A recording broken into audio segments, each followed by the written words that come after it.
ঘরোয়া কোন্দলের আরেক নাম যে বিজেপি তা প্রমাণ হয়ে গেল আবার। উত্তর কলকাতায় বিজেপির অন্দরে শুরু হয়েছে তীব্র গোষ্ঠী দ্বন্দ্ব।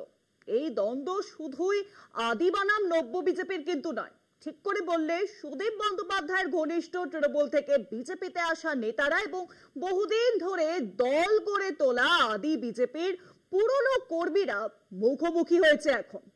ভোটে হারার পিছনে গোপন আতাতের অভিযোগ উঠছে সুদীপ ঘনিষ্ঠ দলবদলু বিজেপি নেতাদের বিরুদ্ধে। এবার ভোটার তালিকা যাচাইয়ের দায়িত্ব পেয়েছেন তাপস রায়। আর এই প্রেক্ষাপটে ভোটার তালিকা সংশোধনের দায়িত্ব ঘিরে শুরু হয়েছে গোলমাল। উত্তর কলকাতায় বিজেপির অন্দরমহলে ক্রমেই স্পষ্ট হচ্ছে এক তীব্র গোষ্ঠী সংঘাত।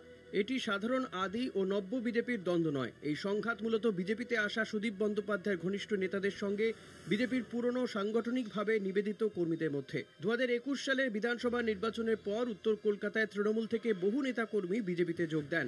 তাদের মধ্যে অনেকে সুদীপ বন্দ্যোপাধ্যায়ের ঘনিষ্ঠ বলেই পরিচিত। অভিযোগ, এদের দাপটে কোণঠাসা হয়ে পড়েছেন দীর্ঘদিনের দলের সঙ্গে থাকা পুরনো কর্মীরা। স্থানীয় নেতৃত্বের দাবি, 2024 লোকসভা ভোটে এই সুদীপ ঘনিষ্ঠ নেতারাই গোপনে তৃণমূল প্রার্থীকে সহায়তা করেছিলেন, যার ফলে বিজেপি প্রার্থী হেরে যান। এই অভিযোগ কেন্দ্রীয় নেতৃত্বের কাছেও পৌঁছেছে। সম্প্রতি উত্তর কলকাতার ভোটার তালিকা সংশোধন সংক্রান্ত এক গুরুত্বপূর্ণ বৈঠক হয় মুরলীধর সেন লেনের পার্টি অফিসে। সেখানে উপস্থিত ছিলেন কেন্দ্রীয় নেতা সুনীল ভানসাল ও অমিত মালব্য। এই বৈঠকে ভোটার তালিকা সংশোধনের দায়িত্ব দেওয়া হয়েছে তাপস রায়কে। বিষয়টি ঘিরে নতুন করে বিতর্ক তৈরি হয়েছে। কেন নতুন জেলা সভাপতির বদলে এই দায়িত্ব তাপস রায় পেলেন, তা নিয়ে প্রকাশ্যে ক্ষোভ প্রকাশ করেছে সুদীপপন্থী গোষ্ঠী। তবে দলের একাংশ মনে করছে, কেন্দ্রীয় নেতৃত্ব পুরনো ও পরীক্ষিত সংগঠকদের হাতে দায়িত্ব তুলে দিয়ে সঠিক বার্তা দিচ্ছে।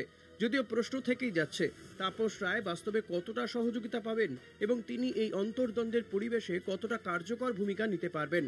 উত্তর কলকাতার এই পরিস্থিতি রাজ্য বিজেপির অর্গানাইজেশনাল ভবিষ্যৎ নির্ধারণে বড় ভূমিকা নিতে পারে বলে মত পর্যবেক্ষকদের। কলকাতা টিভি।